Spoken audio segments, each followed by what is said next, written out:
Zoti Baton, si e lexon ti këtë rezultat? E para, një opozitë e cila e shpjegoj veten në shkurt dhe e ripërsëriti veten në dhjetor.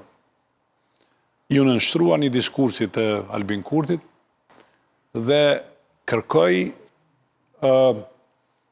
gjërat të cilat Albin Kurti veç i kish vendos në veprim. Të kërkosh të thuash që do të rris paga, kur aje bën të atë veprim dhe i rriste pagat, është një gabim strategjik. Të thuash që ta zëm ne do të rrisim pensionet dhe aje bën atë, kjo është, do më thonë, që ti nuk e kupton strategjin politike. Dhe i ke pas dy njerëz, ose dy lider të cilët iracionalitetin dëshironin ta, ose iracionalitetin qeverisës dëshironin ta fitonin me një racionalitet të shpjegus, e ajo do kohë. Të flasës për TVSH në një ambient të tillë ku emocioni dhe simbolika është gjithçka, do të thonë ti nuk e kupton strategjinë politike. Dhe ajo që është më rëndësishme, ata kanë pas mundësi që ta ndërtojnë një qeveri në shkurt, pra arsye se i kanë pas numrat, ata e lanë në pushtet Albin Kurtin, duke qenë opozitar të mirë dhe duke menduar se duke qenë i mirë në politikë dhe duke të bën opozitarizmin, e fiton pushtetin ndaj një njeriu i cili është me diskurs të fortë, është me një qëndrim të fortë në publik dhe që funksionon me simbolik.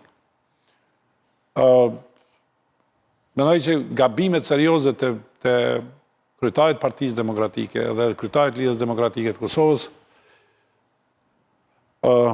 duke u sjellë si NGO më shumë se sa si lider të partive politike, i sollen Kurtit fitoren që është më e madhja ose me numrin më të shumë që ndonjëherë një parti politike ka pas.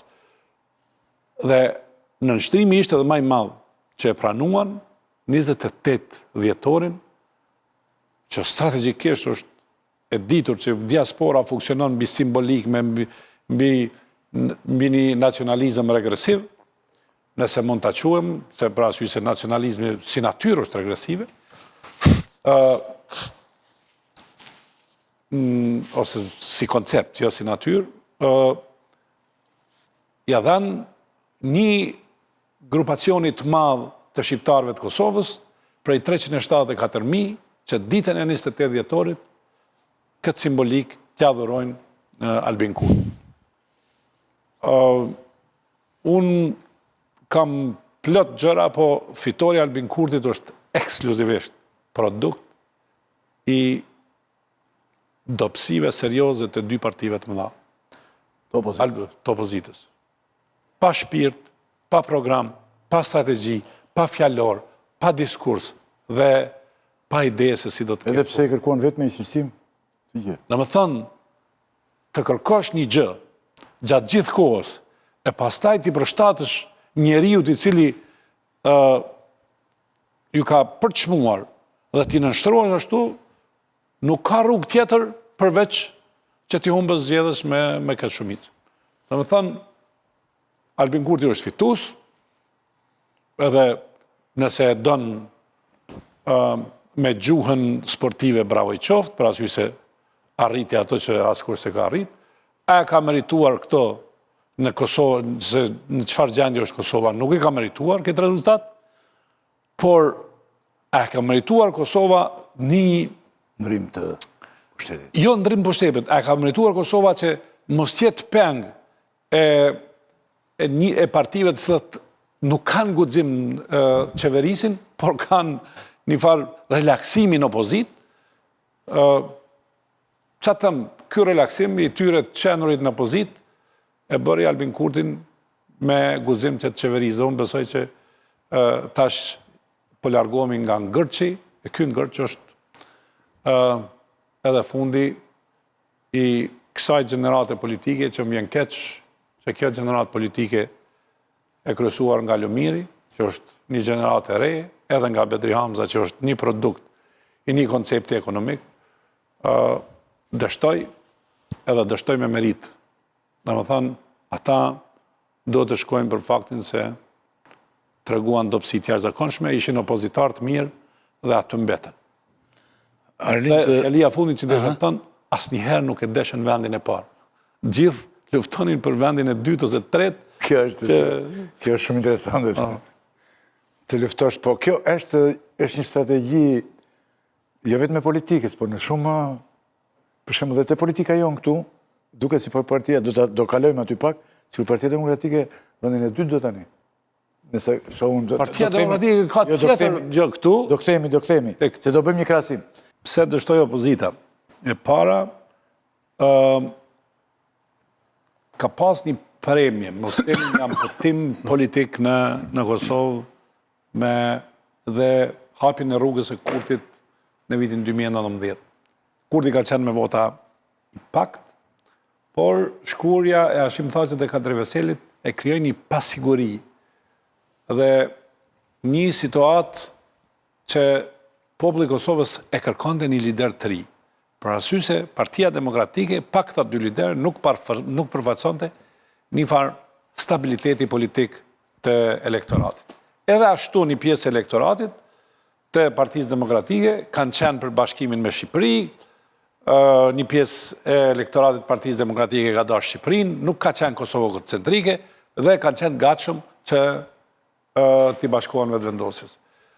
Dhe ai viti 2019 që i dha 27% dhe pastaj 50% me njëherë mas atyre zgjedhjeve që dështoi koalicioni me LDK-n, i vendosi dy partitë opozitare që ta nisin jetën politike nga fillimi.